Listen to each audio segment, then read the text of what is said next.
The Highwayman by Alfred Noyes. The wind was a torrent of darkness among the gusty trees. The moon was a ghostly galleon tossed upon cloudy seas.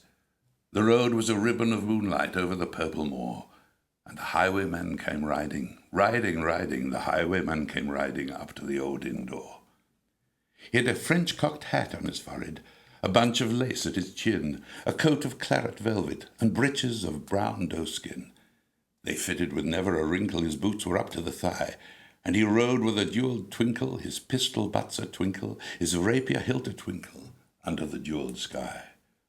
Over the cobbles he clattered and clashed in the dark inn-yard, and he tapped with his whip on the shutters, but all was locked and barred.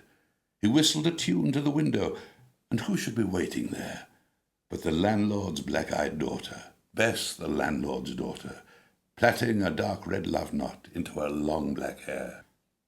And dark in the old inn-yard a stable wicket creaked, where Tim the ostler listened. His face was white and peaked. His eyes were hollows of madness, his hair like mouldy hay.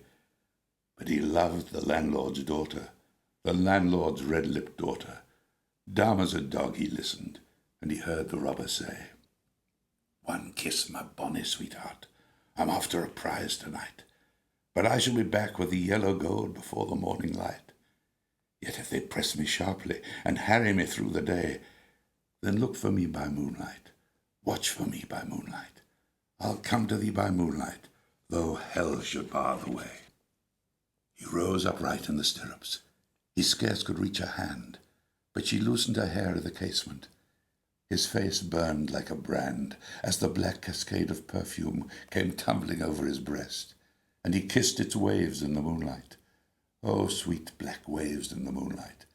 Then he tugged at his rein in the moonlight and galloped away to the west. He did not come in the dawning, he did not come at noon, and out of the tawny sunset before the rise of the moon, when the road was a gypsy's ribbon looping the purple moor, a red-coat troop came marching, marching. King George's men came marching up to the old inn door. They said no word to the landlord, they drank his ale instead, but they gagged his daughter and bound her to the foot of a narrow bed. Two of them knelt at her casement, with muskets at their side.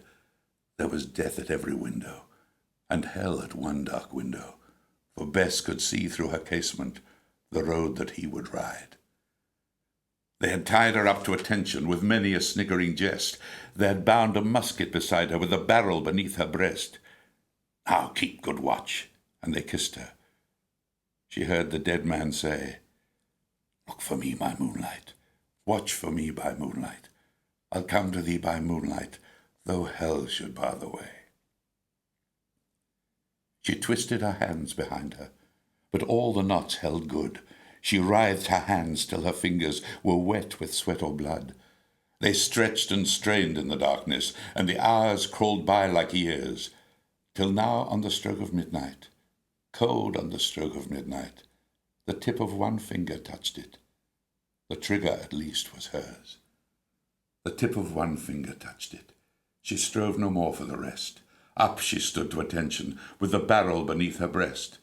She would not risk their hearing, she would not strive again, for the road lay bare in the moonlight, blank and bare in the moonlight, and the blood in her veins in the moonlight throbbed to her love's refrain.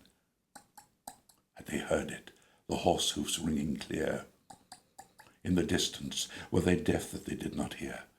Down the ribbon of moonlight, over the brow of the hill, the highwayman came riding. The redcoats looked to their priming. She stood up straight and still, in the frosty silence, in the echoing night.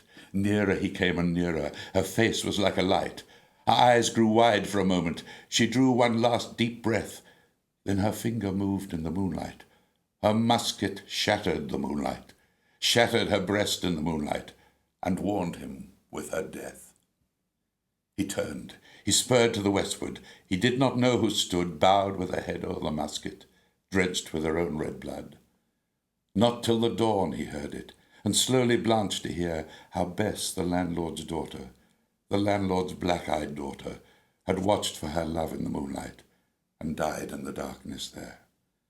Back he spurred like a madman, shrieking a curse to the sky, with the white road smoking behind him, and his rapier brandished high. Blood red were his spurs i' the golden noon, wine red was his velvet coat, when they shot him down on the highway, down like a dog on the highway, and he lay in his blood on the highway, with a bunch of lace at his throat.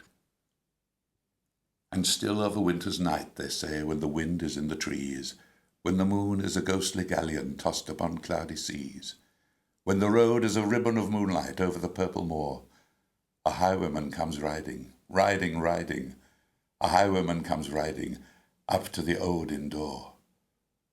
Over the cobbles he clatters and clangs in the dark inn yard, and he taps with his whip on the shutters, but all is locked and barred. He whistles a tune to the window, and who should be waiting there but the landlord's black-eyed daughter, Bess, the landlord's daughter, plaiting a dark red love knot into her long black hair.